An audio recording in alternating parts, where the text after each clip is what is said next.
Procesi I votimit për zgjedhjen e kreut në degën e PD-s në Korçë është shoqëruar me përplasje, ndërsa është ndërprer procesi 2 herë këtë të diel. Herën e dytë, procesi u pezullua pasi janë ngrisur listat e votuesve, me qëllimin që të votojnë njerëzit e deputetit të PD-s Fidel Krekës dhe Ervin Saljanit. Këto të fundit kanë një synim të vetëm, të marrin peng Partinë Demokratike në Korçë.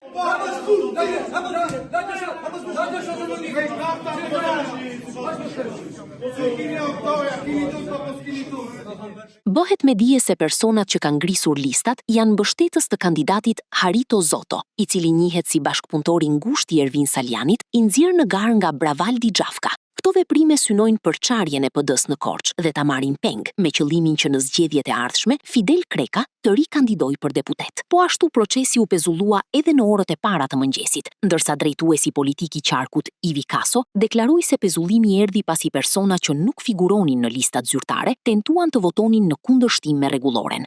Kanë tentuar të votojnë persona të cilët nuk rezultojnë në listat e antarësisë, cilat janë listat konfirmuara, me të cilat është votuar në procesin e fundit zgjedhor në Korçë për zgjedhjen e kryetarit, si dhe nuk paraqesin dokument antarësie ashtu siç kërkon rregullorja e procesit të votimit e miratuar nga KOKOE në qendër.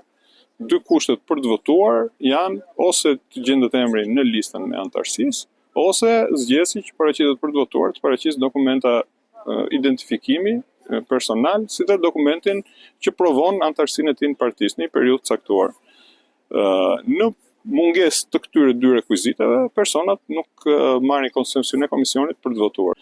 Komisioni sigurisht në punën e tij orientohet nga udhëzimet, të cilat vlen për gjithë Shqipërinë, vlen nga Tropoja deri në Kornispol. Në mënyrë të njëjtësisht është votuar në gjitha degët, do të votohet edhe në procesin e Korçës dhe prandaj kemi bërë thirrje kandidatëve, si dhe komisionerëve, cilët janë antar kryesie, janë persona me përgjegjësi politike, që të zbatojnë rregullat dhe udhëzimet e procesit të votimit, si në gjithë Shqipërinë, në mënyrë që dhe në Korçë bëhet një proces I qetë. Sipas tij, kushtet për të votuar janë të qarta. Zgjedhësi duhet të ketë emrin në listën e konfirmuar ose të paraqesë dokumentin e antarësisë që provon përkatësinë në Partinë Demokratike.